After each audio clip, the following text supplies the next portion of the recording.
চলুন আজ আমরা ডুব দিই আল মাহমুদের অসাধারণ একটি কবিতা বৈশাখের গভীরে।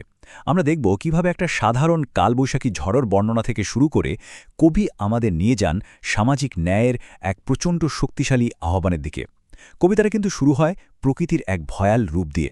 দেখুন, কোনো ভূমিকা ছাড়াই কবিতাটা আমাদের সরাসরি এক বিশাল ধ্বংসযজ্ঞের মধ্যে ফেলে দেয়।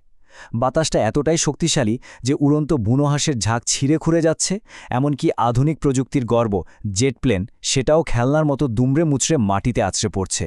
মানে প্রকৃতির এ শক্তির কাছে মানুষ বা তার তৈরি কোনো কিছুই আসলে নিরাপদ না। তো কবিতার প্রথম অংশে আমরা প্রকৃতির এই লাগামহীন প্রচণ্ড শক্তির একটা ছবি দেখতে পাই। এটা কিন্তু কোনো সাধারণ ঝড় নয়, এ যেন এক সর্বগ্রাসী তাণ্ডব, যা কোনো কিছুকেই পরোয়া করে না।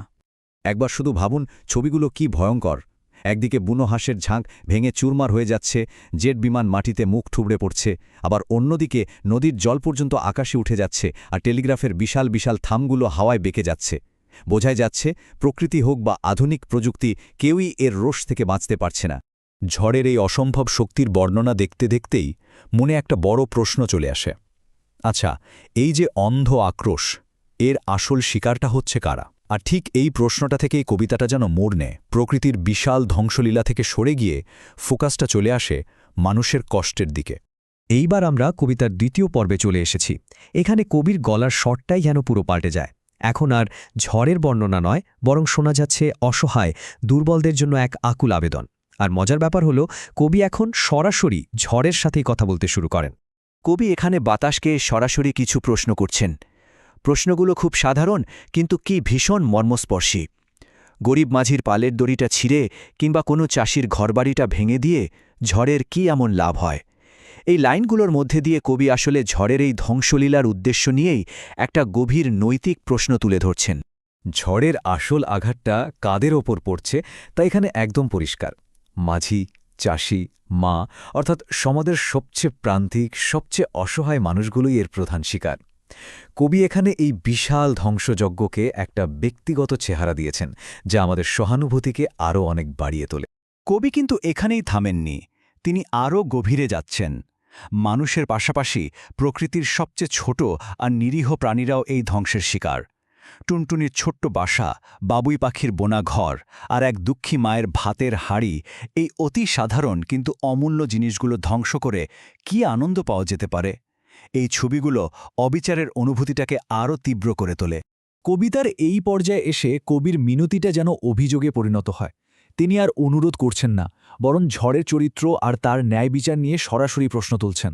প্রকৃতি কি আসলেই সবার প্রতি সমান? কবি এখানে পৌরাণিক কাহিনীর সাহায্য নিচ্ছেন। তিনি বাতাসকে ওর গৌরবময় অতীতের কথা মনে করিয়ে দিচ্ছেন। রামায়ণে এই বাতাসই তো ছিল মহাবীর হনুমানের পিতা, আবার কালিদাসের মেঘদূতে সে ছিল মেঘের কত দয়ালু সঙ্গী। তাহলে আজ সে এত নিষ্ঠুর হয়ে গেল কেন? এই তুলনাটা বাতাসের এখনকার আচরণকে আরও বেশি প্রশ্নবিদ্ধ করে তোলে। আর ঠিক এখানেই কবিতার আসল ঝাঁকুনিটা আসে। কবি সরাসরি অভিযোগ করছেন যে ঝড় বেছে বেছে শুধু দুর্বলদের ওপরেই আঘাত করে। সে গরিব চাষির নড়বড়ে ঘরের খুঁটি উড়িয়ে নিয়ে যায়, কিন্তু যারা সাধারণ মানুষকে ঠকিয়ে বিশাল প্রাসাদ বানিয়েছে তাদের একটা ইটও খসাতে পারে না। প্রকৃতির এই নির্লজ্জ পক্ষপাতিত্বই কবির মূল অভিযোগ। এবার কবিতার সুরটা একেবারে ঘুরে যায়। অভিযোগ থেকে কবি পৌঁছে যান এক শক্তিশালী আহ্বানে। তিনি এখন আর ঝড়কে থামাতে বলছেন না, বরং বলছেন, তোমার ধ্বংসের শক্তিকে সঠিক পথে কাজে লাগাও, ধ্বংসই হয়ে উঠুক ন্যায়ের হাতিয়ার। কবি এবার রাজা সোলেমানের গল্প টেনে আনছেন, যার বাহন ছিল এই বাতাস, আর সোলেমানের তলোয়ার সবসময় অত্যাচারীর মাথা কেটে নিত। এই ঐতিহাসিক এবং ধর্মীয় রেফারেন্সের মাধ্যমে কবি বাতাসকে তার আসল শক্তির কথা মনে করিয়ে দিচ্ছেন। তিনি বলতে চাইছেন, তোমার শক্তি তো ন্যায়ের পক্ষে থাকার কথা, অন্যায়ের পক্ষে নয়। আসলে কালবৈশাখী বাংলা সংস্কৃতিতে শুধু একটা ঝড় নয়, এটাকে দেখা হয় ধ্বংস এবং নতুন করে সৃষ্টির প্রতীক হিসেবে। যা কিছু পুরনো, যা কিছু আবর্জনা, তাকে উড়িয়ে দিয়ে নতুনের জন্য জায়গা করে দেয় এই কালবৈশাখী। এই বিষয়টা বোঝা কবিতার শেষ অংশটা বোঝার জন্য খুব জরুরি। আল মাহমুদ এখানে কি দারুণ একটা কাজ করেছেন দেখুন। তিনি রবীন্দ্রনাথ ঠাকুরকে নিয়ে এসেছেন।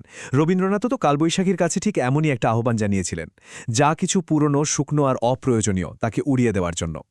রবীন্দ্রনাথের এই আহ্বানকে সামনে এনে মাহমুদ আসলে নিজের আহ্বানের একটা বৈধতা তৈরি করছেন। তিনি যেন বলছেন, ধ্বংসই যদি করতে হয় তাহলে সঠিক জিনিসটাকেই ধ্বংস কর। তাহলে ঝড়ের এখন নতুন কাজটা কি? কবি একদম পরিষ্কার করে নির্দেশ দিয়ে দিচ্ছেন। তার আদেশ একদম স্পষ্ট, সমাজের বিভেদ সৃষ্টিকারী পরগাছাদের টার্গেট করো। যারা অন্যের শ্রম শোষণ করে বড় বড় দালান বানিয়েছে তাদের প্রাসাদ গুড়িয়ে দাও আর তাদের মিথ্যা অহংকারকে চূর্ণ করে ফেলো। আর এই হচ্ছে কবিতার সেই চরম মুহূর্ত, ক্লাইম্যাক্স। এখানে কবির কণ্ঠস্বরে আর মিনতি বা অভিযোগ নেই, আছে সরাসরি আদেশ। তিনি ঝড়কে সামাজিক বিপ্লবের এক হাতিয়ারে পরিণত করেছেন। যে ঝড় এতক্ষণ নিরীহদের উপর অত্যাচার করছিল, সেই ঝড়কেই তিনি এখন অত্যাচারের বিরুদ্ধে চালিত করতে বলছেন। সংক্ষেপে বলতে গেলে এই কবিতাটা প্রকৃতির নিষ্ঠুরতার বিরুদ্ধে একটা কান্না দিয়ে শুরু হয়, কিন্তু ধীরে ধীরে সেটা সামাজিক অবিচারের বিরুদ্ধে এক বিপ্লবী দাবিতে রূপান্তরিত হয়। এটা আল মাহমুদের এক অসাধারণ সৃষ্টি, যেখানে প্রাকৃতিক শক্তিকে সামাজিক ন্যায়ের এক শক্তিশালী রূপক হিসেবে ব্যবহার করা হয়েছে। এই ছিল আল মাহমুদের শক্তিশালী কবিতা বই শেখের ভেতরের কথা। কবিতাটার শেষে আমাদের জন্য একটা প্রশ্ন রেখে যায়, আসল ধ্বংস কোনটা হওয়া উচিত? দুর্বলের আশ্রয় নাকি অত্যাচারীর অহংকার?